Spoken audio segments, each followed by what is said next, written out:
Olá pessoal, eu sou o professor Queijo e quero te ajudar a lembrar de algumas coisinhas básicas para fazer sua prova de PAS 3.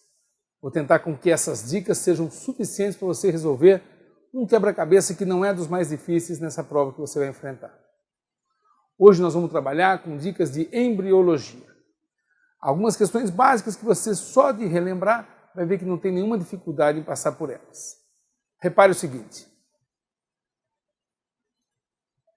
quando se trata de um vocabulário fundamental em embriologia, esses termos precisam estar firmes e fixos na sua cabeça.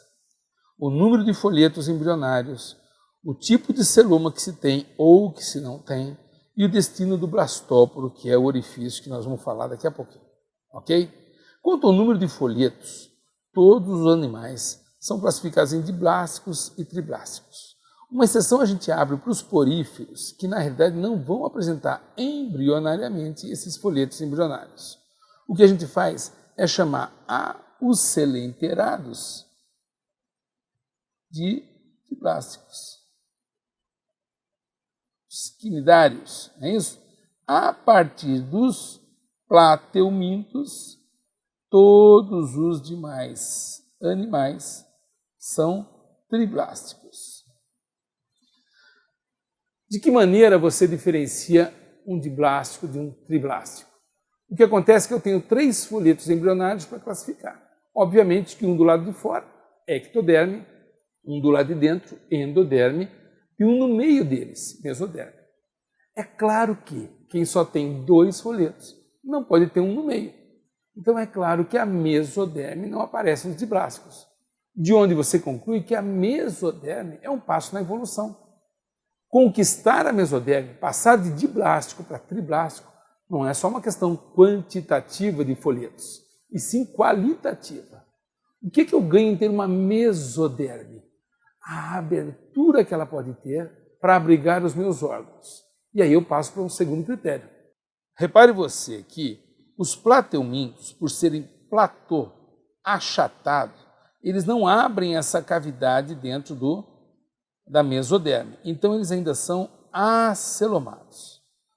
O próximo verme, que seria o nemateuminto, é um filo que tem pseudoceloma, ou seja, ele abre uma cavidade, mas que não é 100% revestida pela mesoderme. Só a partir dos anelídeos é que eu tenho o celoma de verdade. Um terceiro folheto, anelídeos. Só a partir daí é que eu tenho um celoma de verdade, completamente revestido pela mesoderme. Então, a partir do momento que eu tenho 3 folhetos, a ectoderme, que eu tenho a mesoderme e que eu tenho a endoderme, é a mesoderme que é usada para classificar a posição desse celoma. Quem não tem é porque é achatado, é plano, é platô. Abre-se um que é falso, nemateuminto, e depois os anelídeos, onde eu começo a ter o celoma. Qual é a vantagem desse celoma? É ele que abriga os órgãos do indivíduo. Por isso que é raro você falar em órgãos antes do celoma aparecer. Muitas vezes você se vê obrigado a conhecer células que são células especializadas em determinadas funções. Por quê? Porque aqueles indivíduos ainda não têm celoma. E se não tem celoma, ainda não tem órgãos. No caso dos poríferos, você lembra dos coanócitos. No caso dos selenterados, os quinidócitos. No caso dos plateumintos, a célula flama. E no caso dos nemateumintos, a célula H. São células típicas de indivíduos que não apresentam celoma. Por isso, células são bem especializadas, já que não apresentam órgãos. Os órgãos surgem junto com o celoma e com o sistema circulatório. Uma outra classificação que vale a pena a gente chamar para você dar uma olhada é a seguinte: o destino do blastóporo. Você sabe que o blastóporo é uma das extremidades do nosso tubo digestório. O blastóporo ou é a boca ou é o ânus. Para aqueles indivíduos que têm um tubo digestório incompleto, que é o que acontece até os plateumintos, essa classificação dificilmente é usada. Se for usada, ele só pode ser protostômio.